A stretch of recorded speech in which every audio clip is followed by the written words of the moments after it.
ಅಡಿಗೆ ಭಟ್ಟ ಹೇಳ್ದಲ್ಲ, ಯಾವಾಗ ಬರ್ತಾನವನು? ಬಂದೆ ಬಂದೆ ಬಂದೆ ಬಂದೆ ಬಂದೆ ಬಂದೆ.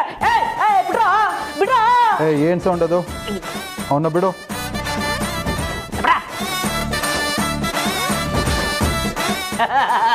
ನಮಸ್ಕಾರ ಸರ್. ಯಾರು ನೀನು? ನಾನು ನನ್ನ ಹೆಸರು ಖಾರದ ಪುಡಿ ಶಾಂತ ಅಂತ, ಶಾರ್ಟ್ ಫಾರ್ಮ್ ಫಾರ್ ಶಾಂತಕುಮಾರ್.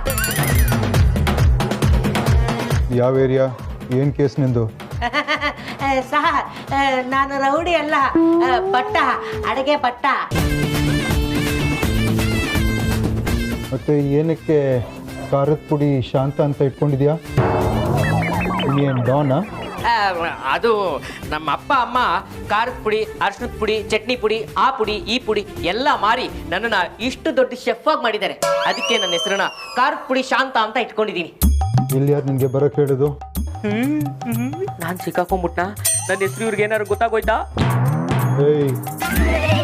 ನಿನ್ಗೇನೆ ಕೇಳ್ತಾ ಇರೋದು? ಅದು ನಮ್ಮೂರು ಕುಡಿಗಲ್ ಹತ್ರ ಅಮೃತೂರು ಅಂತ, ಅಲ್ಲಿ ನನ್ನ ಫ್ರೆಂಡ್ ಒಬ್ಬ ಇದ್ದಾನೆ, ಬೂದುಗುಂಬಳಕಾಯಿ ಬಸವ ಅಂತ. ಅವನಿಗೆ ಅದು ಯಾರೋ ಕ್ಯಾಂಡಿ ಅನ್ನೋರು, ಅಲ್ಲ ಸ್ಯಾಂಡಿ ಅನ್ನೋರು ಫೋನ್ ಮಾಡಿ ವೆಜ್ ಮಾಡೋ ಅಡುಗೆ ಭಟ್ಟನೇ ಬೇಕು ಅಂತ ಹೇಳಿದ್ರಂತೆ. ಅದಕ್ಕೆ ನಾನು ಬಂದೆ.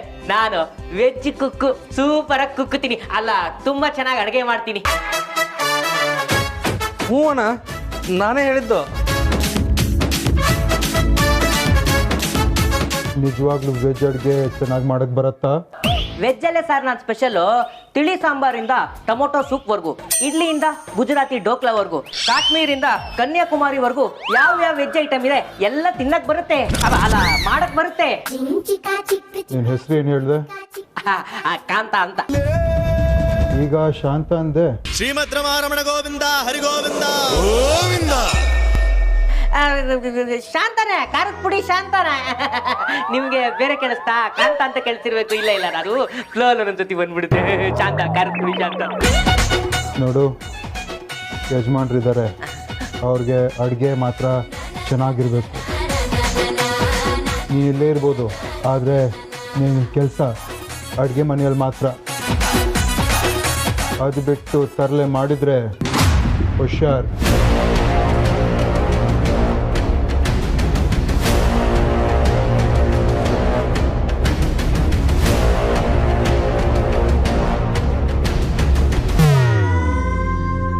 ಬೆಕ್ಕಿಗೆ ಚೆಲ್ಲಾಟ ಅಂದ್ರೆ ಇಲ್ಲಿಗೆ ಪ್ರಾಣ ಸಂಕಟ ಅಂತೆ.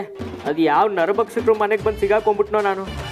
ನನಗೇನಾದರೂ ಅಡುಗೆ ಮಾಡಕ್ಕೆ ಬಂದಿಲ್ಲ ಅಂತ ಇವ್ರಿಗೆ ಗೊತ್ತಾದ್ರೆ ನನ್ನ ನಲ್ಲಿ ಮೂಳಲ್ಲಿರೋ ಮಾಂಸನ ಕಿತ್ತು ತಿನ್ನೋ ಹಾಗೆ ತಿಂದು ಬಿಡ್ತಾರಲ್ಲಪ್ಪ.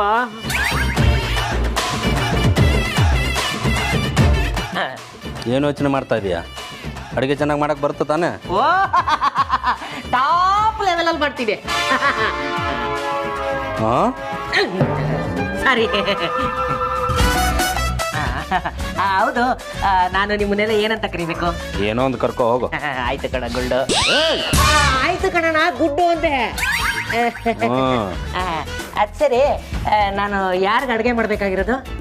ರಾಯರಿಗೆ. ರಾಯರಿಗೆ ಅಂದರೆ ಅದೇ ಕಪ್ಪು ಬಟ್ಟೆ ಹಾಕೊಂಡು ಡೈನೋಸರಸ್ ಟೈಟ್ ಇದ್ರಲ್ಲ, ಇವಾಗ ಒಳಗಡೆ ಹೋದ್ರಲ್ಲ ಅವ್ರಿಗ?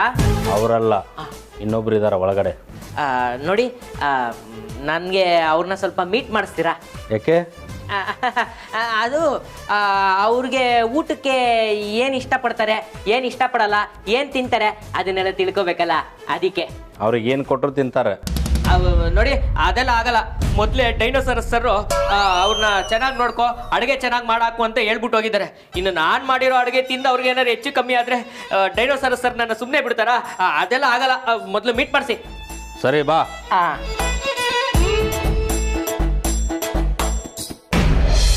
ನೀವು ಲಂಡನ್ನಿಂದ ಬಂದಿದ ತಕ್ಷಣ ಕಾಲ್ ಮಾಡಿ, ಸಿಗೋಣ.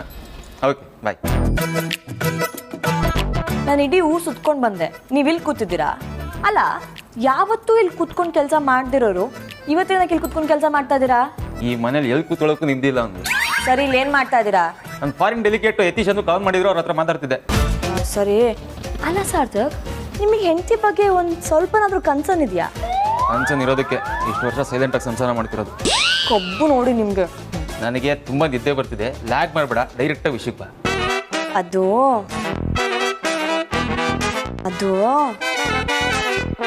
ನಾನು ಜಾಬಿಗೆ ಜಾಯ್ನ್ ಆಗೋಣ ಅಂತ ಇದ್ದೀನಿ. ಏನು, ನಾನು ನೆಮ್ಮದಿಯಾಗಿರೋದು ಇಷ್ಟ ಅಲ್ಲ ನಿಮಗೆ? ನನ್ನ ಸ್ಮೋಕ್ ಹಾಕ್ಸೋ ಪ್ರೋಗ್ರಾಮ್ ನಿಂದು ಇದ್ರ ಬಗ್ಗೆ ಎಲ್ಲ ನನಗೆ ಗೊತ್ತೂ ಇಲ್ಲ. ನಾನು ಹೇಳಬಾರ್ದು, ನೀನು ಕೇಳಬಾರ್ದು. ನೀನುಂಟು, ನಿನ್ನ ವಸಿಷ್ಠ ಫ್ಯಾಮಿಲಿ ಉಂಟು. ಅಲ್ಲ ಅದೆಲ್ಲ ಸರಿ, ಅದೇನೋ ಸಡನ್ನಾಗಿ ಇಷ್ಟೊಂದು ಬೆಳವಣಿಗೆ?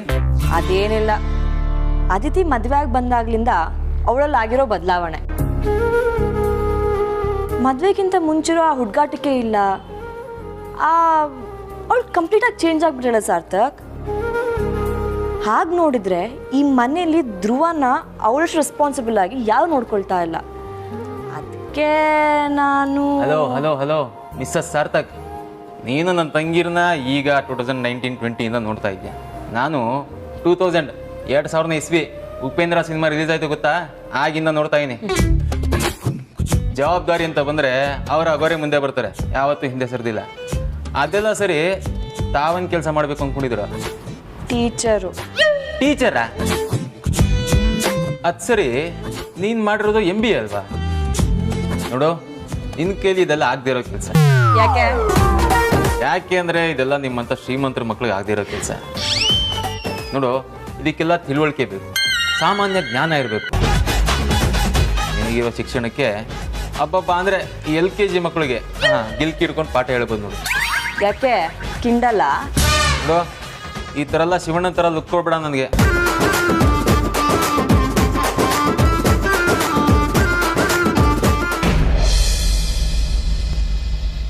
ಅಲ್ಲಿದ್ದಾರೆ ನೋಡ್ರಿ ರಾಯರು, ಹೋಗಿ ವಿಚಾರಿಸ್ಕೊ.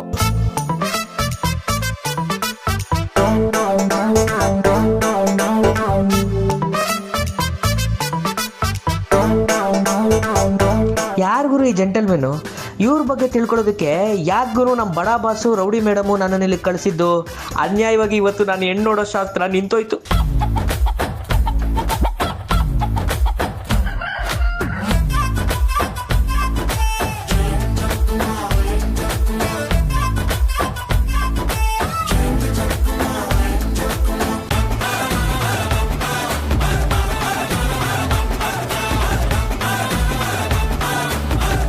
ಇವ್ರನ್ನ ಏನಂತ ಕರೆಯೋದು ಸರ್?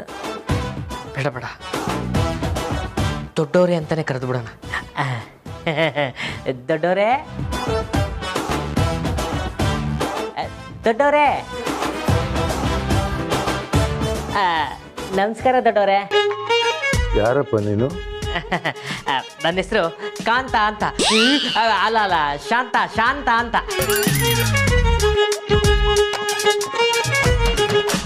ಶಾಂತ ಅಂದರೆ ಅರ್ಥ ಗೊತ್ತಾ ನಿನಗೆ? ಅದು ನನ್ನ ಜೀವನಕ್ಕೆ ಒಂದು ಅರ್ಥ ಇಲ್ಲ, ಇನ್ನು ನನ್ನ ಹೆಸರಿಗೆ ಅರ್ಥ ತಿಳ್ಕೊಂಡು ಏನು ಮಾಡಲಿ? ಖಂಡಿತ ಇದೆ. ಶಾಂತ ಅಂದರೆ ಪ್ರಶಾಂತವಾಗಿರೋನು, ಶಾಂತ ಸ್ವಭಾವದವನು. ಯಾಕಪ್ಪ, ಏನಾಯ್ತು? ಇದೇನು ಸರ್, ಇಷ್ಟು ವಯಸ್ಸಾದ್ರೂ ಮದುವೆ ಆಗಿಲ್ಲ ಅಂತ ಟೆನ್ಷನಲ್ಲಿ ಓಡಾಡ್ತಾ ಇದ್ದೀನಿ. ನೀವು ನೋಡಿದ್ರೆ ಶಾಂತವಾಗಿರೋನು ಅಂತ ಇದ್ದೀರಾ. ಟೆನ್ಷನ್ ಆಗಲ್ ಬರ್ತೀರಾ? ನೋಡು, ಮದುವೆ ಅಂದರೆ ಹಾಗೆ. ಮದುವೆ ಆಗದೆ ಇದ್ದಾಗ ಆಗಲಿಲ್ವಲ್ಲ ಅನ್ನೋ ಕಾದಾಟ, ಮದುವೆ ಆದಮೇಲೆ ಆಗೋಯ್ತಲ್ಲ ಅನ್ನೋ ಪರದಾಟ. ನಾನು ಅಂದರೆ ನೀವು ನನಗಿಂತ ತುಂಬ ಚೆನ್ನಾಗಿ ಮಾತಾಡ್ತೀರಲ್ಲ ದೊಡ್ಡವರೇ. ನಿಮ್ಗೆ ಏನು ಬೇಕು ಹೇಳಿ, north Indian, south Indian, Chinese, Italian, Arabian, ಏನು ಬೇಕಂದ್ರೂ ಪಟ ಅಂತ ಆರ್ಡರ್ ಮಾಡಿ ತಗೊಂಬಂದು ನಿಮ್ಮ ಮುಂದೆ ಇಟ್ಬಿಡ್ತೀನಿ. ಅಂದರೆ ರೆಡಿ ಮಾಡಿ ತಗೊಂಬಂದು ನಿಮ್ಮ ಮುಂದೆ ಇಟ್ಬಿಡ್ತೀನಿ. ಅದೆಲ್ಲ ಏನು ಬೇಡ, ಸ್ವಲ್ಪ ತಿಳಿ ಸಾರಿದ್ರೆ ಸಾಕು. ಬರೀ ತಿಳಿ ಸಾರ? ದೊಡ್ಡವರೇ, ಹೋಟೆಲಲ್ಲಿ ಬರೀ ತಿಳಿ ಸಾರು ಪಾರ್ಸಲ್ ಕೊಡಲ್ಲ? ಹೋಟ್ಲಲ್ಲಿ ತಿಳಿ ಸಾರು ತರ್ತೀಯ? ಅಂದ್ರೆ ಬರೀ ತಿಳಿ ಸಾರು ಸಾಕಾ ಅಂತ ಕೇಳಕ್ ಬಂದೆ ದೊಡ್ಡವ್ರೆ. ಸಾಕನಪ್ಪ, ಒಂದಿಷ್ಟು ಅನ್ನ ತಿಳಿ ಸಾರು ಇದ್ರೆ ಆಯ್ತು. ಸರಿ ದೊಡ್ಡವ್ರೆ. ಈಗ ತಿಳಿ ಸಾರು ಎಲ್ಲಿಂದ ಆರ್ಡರ್ ಮಾಡಲಿ?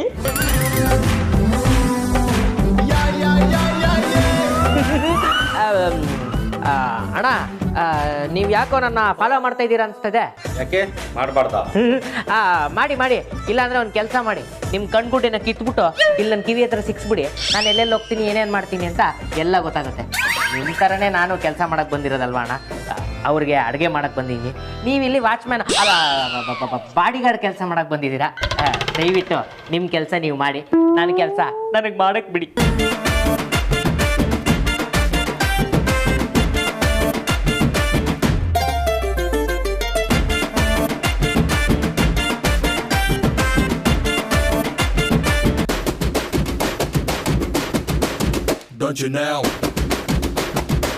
ಏನು ಯೋಚನೆ ಮಾಡ್ತಾ ಇದೀಯಾ? ಅಡುಗೆ ಹೇಗೆ ಮಾಡೋದು ಅಂತ ಯೋಚನೆ ಮಾಡ್ತಾ ಇದ್ದೀನಿ. ಮಾಡಕ್ ಬರುತ್ತೆ, ಅಡುಗೆ ಮಾಡಕ್ ಬರುತ್ತೆ, ಟಾಪ್ ಲೆವೆಲಲ್ಲಿ ಮಾಡ್ತೀನಿ. ಬೇಗ ಮಾಡು.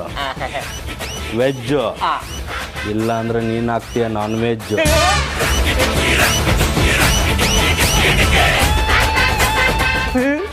ಲಕ್ಷ್ಮೀಕಾಂತ, ನಿನ್ನ ಮದುವೆ ಆಸೆನ ಬಿಟ್ಬಿಡು. ಇವರು ತರಕಾರಿ ಹೆಚ್ಚಕ್ಕೆ ಲಾಂಗ್ ಯೂಸ್ ಮಾಡ್ತಾ ಇದ್ದಾರೆ. ಇನ್ನು ನೀನು ಯಾರು ಯಾಕೆ ಬಂದಿದ್ಯಾ ಅಂತ ಗೊತ್ತಾದ್ರೆ ನಿನ್ನ ತಲೆ ಕಟ್ಟ ಮಾಡೋಕ್ಕೆ ಏನು ಯೂಸ್ ಮಾಡಬೇಡ. ದೇವ್ರೆ, ನೀನೇ ಕಾಪಾಡಬೇಕಪ್ಪ. ಬಿರಿಯಾನಿ ತಿಂದು ತುಂಬ ದಿನ ಆಯಿತು. ಸಾಯಕ್ಕೆ ಮುಂಚೆ ಒಂದ್ಸತಿ ಬಿರಿಯಾನಿ ಆದರೂ ತಿಂದ್ಬಿಡೋಣ. ಇವನು ತಿಂದು ಬಿಟ್ಟೋಗಿರೋ ಎಂಜಿಲ್ ನಾನೇ ಯಾಕೆ ತಿನ್ಬೇಕು? Leg piece.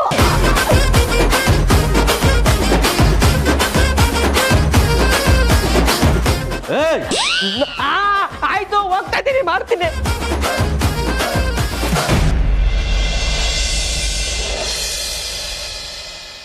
ವೇದ, ಊಟಕ್ಕೆ ಬಾ.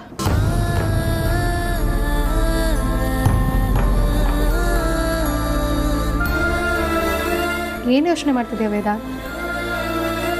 ಏನೂ ಇಲ್ಲ ಮೂಲ್ಯ. ಯಾಕೆ ಪಾಪ ಪ್ರಜ್ಞೆ ಕಾಡ್ತಿದ್ಯಾ? ವಾಟ್? ವೈಜಯಂತಿ ಅಮ್ಮನ ಮನೆ ಬಿಟ್ಟು ಹೋಗೋ ಅನ್ನೋದಕ್ಕೆ ಬೇಜಾರಾಗ್ತಿದ್ಯಾ ಅಂತ ಕೇಳಿದೆ. ನೀನು ಯಾಕೆ ಹಾಗೆ ಮಾಡಿದೆ? ನಿಂಗೆ ಹಾಗೆ ಮಾಡೋದಕ್ಕೆ ಮನಸ್ಸಾದರೂ ಹೇಗೆ ಬಂದು ಅಂತ ನಾನು ಮತ್ತೆ ಮತ್ತೆ ಅದನ್ನೇ ಕೇಳಲ್ಲ ವೇದ. ನಾವು ಅದ್ರ ಬಗ್ಗೆ ಆಗಲೂ ತುಂಬ ಮಾತಾಡಿದ್ದೀವಿ. ಆದರೆ ಇಷ್ಟೆಲ್ಲ ಆದಮೇಲೂ ನನ್ನ ಹತ್ರ ಒಂದು ಪ್ರಶ್ನೆ ಉಳ್ಕೊಂಡಿದೆ. ಏನು ಮೂಲ್ಯ? ವೈಜಯಂತಿ ಅಮ್ಮನ ನಿನ್ನ ಸ್ವಂತ ತಾಯಿ ಥರ ನೋಡ್ತಾ ಇದ್ದೆ. ಅವ್ರನ್ನ ಮನೆಯಿಂದ ಹೊರಗಾಕೋದು ನಿಂಗೆ ಅಷ್ಟೊಂದು ಸುಲಭ ಅಲ್ವೇ ಅಲ್ಲ ಅಂತ ನನಗೆ ಚೆನ್ನಾಗಿ ಗೊತ್ತು. ವೈಜಯಂತಿ ಅಮ್ಮನ ಬಗ್ಗೆ ಮಾತು ಬಂದಾಗೆಲ್ಲ ನಿನ್ನ ಮುಖದಲ್ಲಿ ನೋವು ಕಾಣುತ್ತೆ, ನಿನ್ನ ಕಣ್ಣಲ್ಲಿ ತಪ್ಪು ಮಾಡಿದ್ದೀನಿ ಅನ್ನೋ ಭಾವನೆ ಎದ್ದು ಕಾಣುತ್ತೆ. ನಿನ್ನ ಮನಸ್ಸಲ್ಲಿ ಏನೋ ಗೊಂದಲ ಕಾಡ್ತಾ ಇದೆ. ನೀನು ವೈಜಯಂತಿ ಅಮ್ಮನ ಕೋಪದಿಂದ ಮನೆಯಿಂದ ಹೊರಗೆ ಹಾಕಿಲ್ಲ ಅಂತ ನನಗೆ ಚೆನ್ನಾಗಿ ಗೊತ್ತು. ನಿಜ ಹೇಳು ವೇದಾಂತ್, ಯಾಕೆ ಹಾಗೆ ಮಾಡಿದೆ? ಮಾತಾಡು ವೇದಾಂತ್, ಏನಕ್ಕೆ ಮನೆ ಬಿಟ್ಟು ಹೋಗಿ ಅಂತ ಹೇಳಿದೆ? ಅಪ್ಪಾಜಿಗಾಗಿ.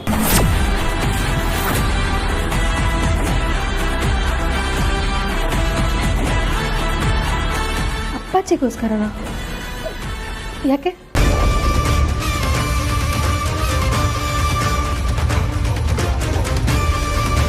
ಮನೆಗೆ ಹೋಗೋಣ ಪ್ಲೀಸ್, ಬನ್ನಿಪ್ಪ.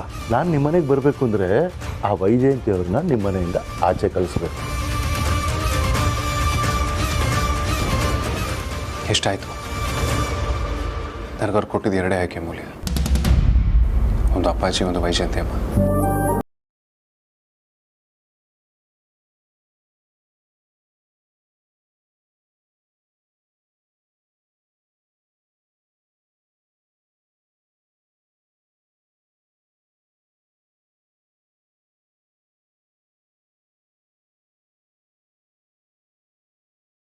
ಹೊರ ಕಳಿಸ್ಬೇಕಾಯ್ತು.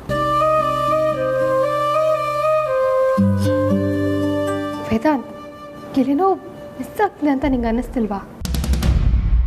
ಏನು? ಅಲ್ಲ ವೇದಾಂತ್, ಅಪ್ಪಾಜಿ ಮನೆಗೆ ಬರೋದಕ್ಕೂ ವೈಜಯಂತಿ ಅಮ್ಮ ಮನೆ ಬಿಟ್ಟು ಹೋಗೋದಕ್ಕೂ ಏನು ಸಂಬಂಧ? ಅಪ್ಪಾಜಿಗೆ ವೈಜಯಂತಿ ಅಮ್ಮಂಗೆ ಮುಂಚೆನೇ ಪರಿಚಯ ಇದೆಯಾ? ಅಪ್ಪಾಜಿ ಯಾಕೆ ವೈಜಯಂತಿ ಅಮ್ಮನ ಮನೆ ಬಿಟ್ಟು ಹೋಗಿ ಅಂತ ಹೇಳ್ತಾರೆ? ಈ ಥರ ಪ್ರಶ್ನೆ ಎಲ್ಲ ನಿನ್ನ ತಲೆಯಲ್ಲಿ ಓಡ್ತಿಲ್ವಾ? ಈ ಪ್ರಶ್ನೆಗಳಿಗೆ ಇವತ್ತಿಗೂ ನನ್ನ ಹತ್ರ ಉತ್ತರ ಇಲ್ಲ.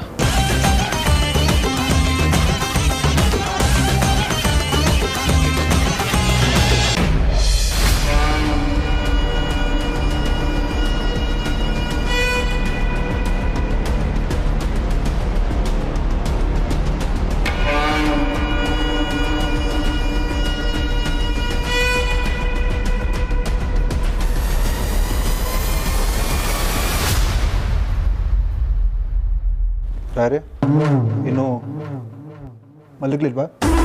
ನಿಮ್ಮ ಹತ್ರ ಸ್ವಲ್ಪ ಮಾತಾಡಬೇಕಾಗಿತ್ತು. ರಾಯರೇ ಬನ್ನಿ ಕೂತ್ಕೊಳ್ಳಿ.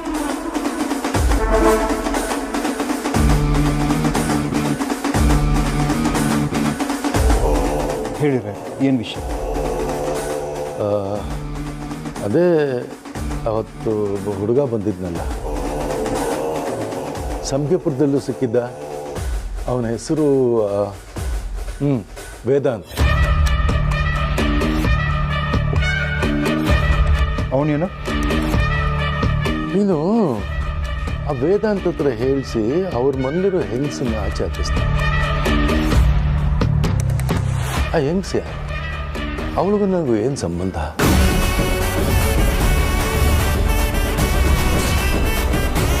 ರಾಯರೇ, ಈಗ ಅದ್ರ ಬಗ್ಗೆ ಏನಕ್ಕೆ ಯೋಚನೆ ಮಾಡ್ತಾ ಇದ್ದೀರಾ? ಊಟ ಮಾಡಿದ್ರಾ? ಮಾತು ಬದಲಾಯಿಸ್ಬೇಡಿ. ಅಲ್ಲ, ಆ ಮನೇಲಿ ಇದ್ದ ಹೆಂಗಸ್ ಯಾರು? ಅವ್ರನ್ನ ಯಾಕೆ ಆಚೆ ಹಾಕ್ಸಿದ್ದಾರೆ? ಅವಳಿಗೂ ನನಗೂ ಏನು ಸಂಬಂಧ ಅಂತ ಕೇಳ್ತಾ ಇದ್ದೀನಿ. ಅದಕ್ಕೆ ಉತ್ತರ ಕೊಡಿ. ಅಗ್ನಿ, ನಾನು ನಿನ್ನೆ ಕೇಳ್ತಿರೋದು. ನನಗೆ ವಿಷಯ ಗೊತ್ತಾಗಬೇಕು. ದಯವಿಟ್ಟು ಮಾತಾಡಿ.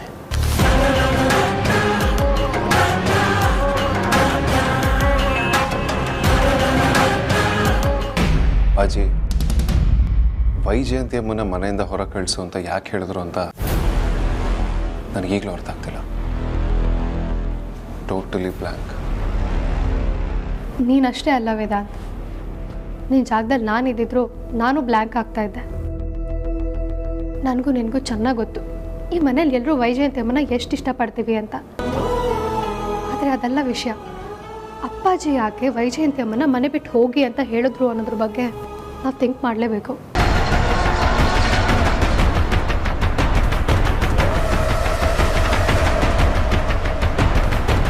ಅಗ್ನಿ, ನೀವು ನನ್ನ ಪ್ರಶ್ನೆಗೆ ಉತ್ತರ ಕೊಡಲೇಬೇಕು. ಒಂದು ವೇಳೆ ಆ ವೇದಾಂತ್ ನನ್ನ ಮಾತು ಕೇಳಿಕೊಂಡು ಆ ಹೆಂಗಸು ವೈಜಯಂತಿ ನಮ್ಮ ಮನೆಯಿಂದ ಹೊರಗಡೆ ಹಾಕಿಬಿಟ್ಟಿದ್ರೆ, ಪಾಪ ಅವಳು ಎಲ್ಲಿ ಹೋಗಿರ್ತಾಳೋ, ಏನು ಮಾಡ್ತಿದ್ದಾಳೋ, ಎಷ್ಟು ಕಷ್ಟಪಡ್ತಿದ್ದಾಳೋ, ನನಗಂತೂ ಒಂದು ಅರ್ಥ ಆಗ್ತಿಲ್ಲ. ಆವತ್ತು ನೀವು ನನಗೆ ಈ ಕೆಲಸ ಮಾಡಬೇಕು ಅಂದಾಗ ನಾನು ಒಂದು ನಿಮಿಷನೂ ಯೋಚನೆ ಮಾಡದೆ ದುಡುಕಿ ಮಾಡಿಬಿಟ್ಟೆ. ಈಗ ನನ್ನ ಮನಸ್ಸಿಗೆ ತುಂಬ ದುಃಖ ಆಗ್ತಿದೆ, ಬೇಸರ ಆಗ್ತಿದೆ. ಪಾಪ ಪ್ರಜ್ಞೆ ನನ್ನ ಕಾಡ್ತಾ ಇದೆ.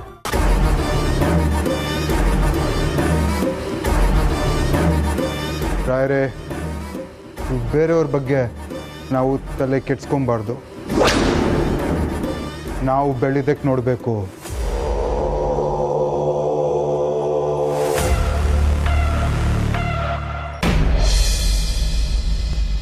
ಏನನ್ಕೊಂಡಿದ್ದೀರ ನೀವು?